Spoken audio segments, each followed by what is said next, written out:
जय जय श्रीराम।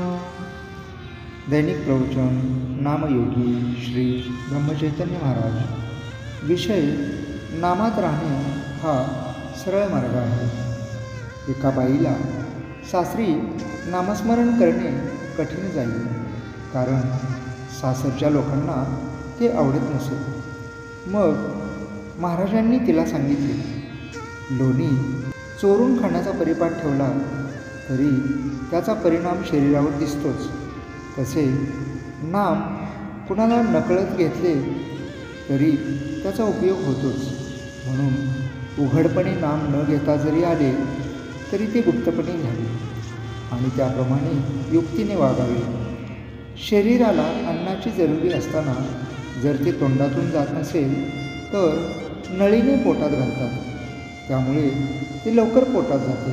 तसे भावनेच्या नळीने नाम घेतले तर ते फार लवकर काम करते। एक मनुष्य बैलगाडीतून जाताना रस्त्यामध्ये पडलेला होता।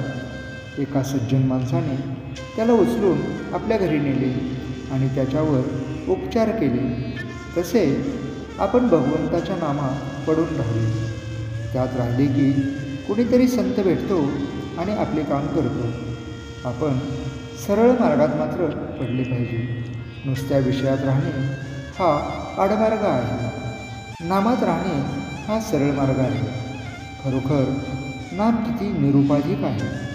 आपण देहबुद्धीच्या उपाधीत राहणारे लोक आहोत, म्हणून आपल्याला नामाचे महत्त्व तितकेसे समजत नाही। संतांनाच नामाचे खरे महत्त्व कळते। विलायत इथून हजारो मैल लांब आहे।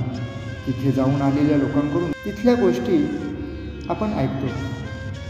तिथे आपण पायी जाऊ शकत नाही, कारण ते फार लांब आहे। शिवाय वाहनांमध्ये बसून जावे म्हटले तर मध्ये मोठा समुद्र आहे, तेव्हा पायाला श्रम होऊ न देता, आपल्याला बुडू न देता, समुद्राचे पाणी पायाला न लागता समुद्रापार नेणारी जशी आगबोट आहे, त्याचप्रमाणे भगवंताकडे पोहोचविणारे त्याचे नाम आहे।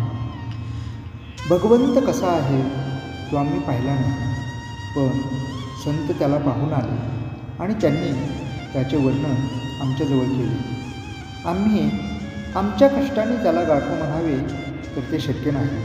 शिवाय प्रपंचासारखा एवढा भवसागरमध्ये आडवा आलेला आहे। अशा परिस्थितीमध्ये आपण नाम घट्ट धरले तर सुखाने भगवंतापर्यंत जाऊन पोहोचू। व्यवहारामध्ये जशी एकाच माणसाला अनेक नावे असतात, तो त्यापैकी कोणत्याही नावाला ओ देतो, तसे कोणत्याही नावाने हाक मारली तरी एकच भगवंत प्रतिसाद देतो। निरनिराळ्या गावी असलेल्या सर्व जमिनीची प्रॉपर्टीची मालकी खरेदीपत्रातल्या नामनिर्देशाने मिळते, तसे सर्वव्यापी असलेल्या देवाची प्राप्ती त्याच्या नावाने होते। आजचे बोधवचन आपण सर्वांनी मी भगवंताकरिता आहे असे मनाने समजावे आणि सदैव त्याच्या नामात राहावे।